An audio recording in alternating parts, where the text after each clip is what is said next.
Ken Sparks. Coach Sparks, first off, congratulations on a homecoming victory, 52-10. You take it over North Greenville. What was the key in racing out to an early 21-0 lead over the Crusaders? Well, I think I think our guys were ready to play. I think they wanted to build on the improvement that we showed last week, and I think that was they had their motors running pretty good when we started, and again, it was another one of those deals where the offense and defense complemented each other, and the defense made stops, and the offense was able to get points on the board and keep drives alive, and good start to both halves again, which is very, very critical. It has been for us, and good start first half, good start second half. And so we're grateful for a group of kids that are responding, and got a couple of key injuries today. We hate that. But somebody's starting to step in and get a little bit of game experience and fill in the spots that we need help with. And so it's a good overall team victory. And I think the kicking teams played a little bit better than we did last week, and that was an improvement. So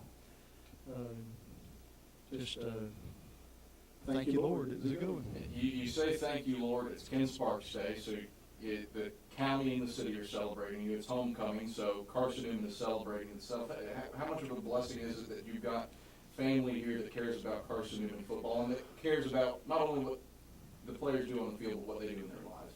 Well, it's a team effort. If you can't have one guy being a one-man prophecy, you gotta have a lot of help with a whole bunch of people. We all need to be encouraged to grow. We all need to be encouraged to be, what we're supposed to be, so it's been an interesting week, and I still haven't gotten my proclamation saying I don't have to pay taxes anymore. And I guess I know a lot of folks have poured their lives into this program. A whole bunch of people on campus, off campus, to make possible anything positive that's happened, and I think the Lord's blessed it, because I think there's been some hearts that's wanted to honor Him, and so that's the secret. And I hope that whatever happens on this laboratory learning out here has some eternal value, and if it does, then we've done something worth doing. If not, then we've just played another football game, and those football games are going on everywhere. Second straight week you dial up the pressure defensively. You had 3 sacks last week against Catawba. This week you pick up 4 sacks against North Greenville. What's turned that around for Carson-Newman? Well, I think our motors are running better. I think coaches are probably feeling a little bit more comfortable in mixing some calls that we haven't been comfortable in doing early. And at the same time, it's been interesting to see how basic we've been the last 2 weeks, so that they can turn loose and play, really turn loose and play without having to think before they, it's hard if you're thinking and then your feet move. You gotta be, your feet's gotta be moving at the same time you're thinking, and I believe we're getting a little bit closer to that. And Coach Klein and defensive coaches for the second straight week came up with a great game plan, and Coach Turner and offensive coaches really have motivated some kids to raise the level, and I think that's the secret.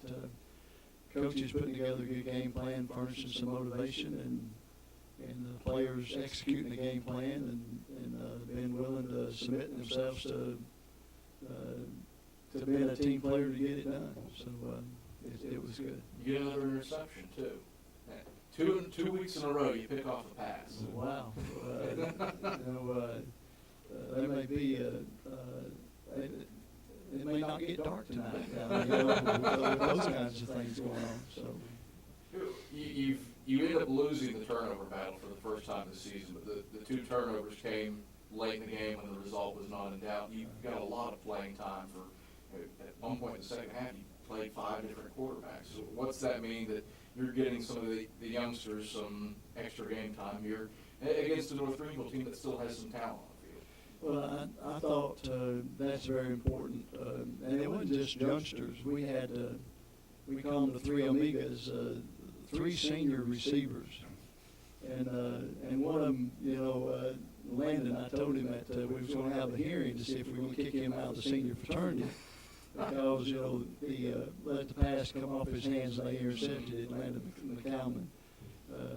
But just to see them enjoy playing, because they've paid their dues around here 4 years, they've invested big time. And just to see them enjoy some playing time. And Landon, he's in serious trouble with that fraternity that he's in there, that senior fraternity. So, but it was great. It really was great. We probably played. I'd say we played over 90 kids probably. Yeah. So that's always rewarding for me personally, just to see them get out there and play. Coach Sparks, always a pleasure. Congrats on the 52-10 victory. Well, thank you, and we're grateful and look forward to lining up, getting ready to play again. Carson-Newman head football coach Ken Sparks. We return with more C and wrap up after this on the Coca-Cola Eagles Sports Network.